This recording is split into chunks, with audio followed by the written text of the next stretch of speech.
What's up, guys? Rob Kuhn here. Today we're going to review two different hands from Doug Polk and Nik Airball where, look, things are just getting out of line and there's a war between these two, and I'm sitting here as a poker fan just enjoying it all. Let's go ahead and get in the action and see what happens. Talk got a little out of hand, though, for...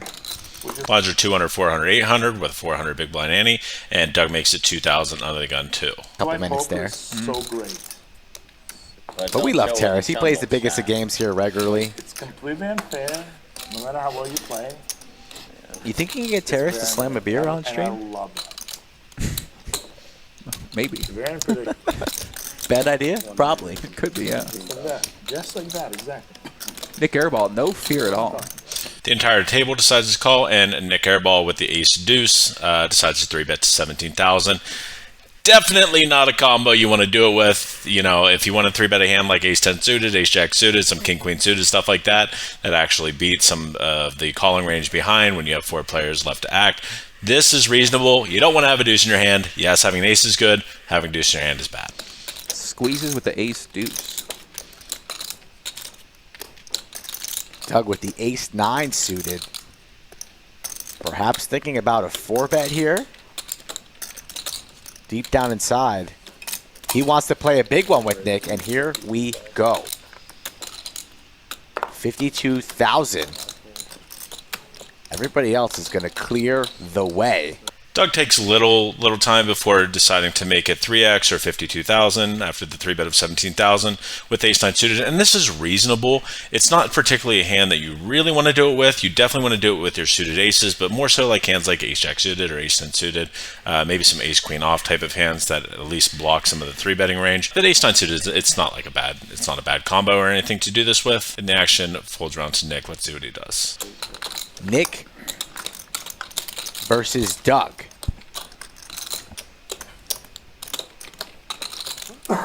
Nobody wants to back down. Oh, wow. No. Out of my seat we go. Hey! Show him the deuce. Deuce. I'm the boss in Texas too, motherfucker! Where's the show? Are you gonna let this guy take over your life? I had that pretty crushed. Everywhere I go, I'm the boss, Ben. You understand, right? Starting to. So very quickly, Nik decides to put in the 5th bet of 135,000 with the ace deuce. Now, once again, I'm not going to try to talk about this too much. Look, you're playing over 1,000 big blinds deep, or I guess, you know, because the shadow's on, you're playing over 500 big blinds deep. You don't want to do this with a hand like ace deuce. Yes, it's great to have an ace in your hand because you obviously block their primary candidate of getting in, which is aces. But you generally want to have another card such as a queen that at least blocks, you know, their 4-betting range like ace-queen. So Doug picked up on him being full of shit, but unfortunately for him, he did not realize the 5th bet is capable from Nik Airball, and Nik Airball decides to win that one. Let's go on to the next hand. In hand number 2, blinds are 200, 400, 800 with a big blind ante of 400 still, and Doug raises to 2,000, which Nik Airball calls out of the big blind. One time. I deserve it. 3. One time ace. 5 of hearts. 1 time, Joey. 9. 1 time ace. Ace! Ace!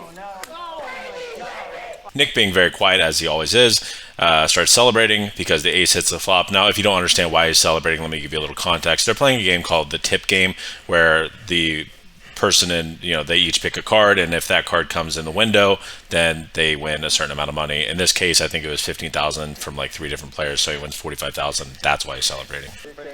That's 45K! Here you go. Thank you. Nik Airball, they did a race there. Airball wins 45K on a tip drop. The game was they Unbelievable. paid me 45K. Check. All right. Pay the I don't know what they're betting on. But I did. I gave 1,000. It's nice to win. Action checks to Doug, who bets 2,000 to 5,000. Nik Airball quickly calls. 45K on calling a Me card and the and dealer banking it. profited handsomely. Sarah Mick We had a offering little the tandem teamwork. jump. Be happy with Ace that. from space, baby. Oh man, that was a nice rebate from the KBM punt. that sucked.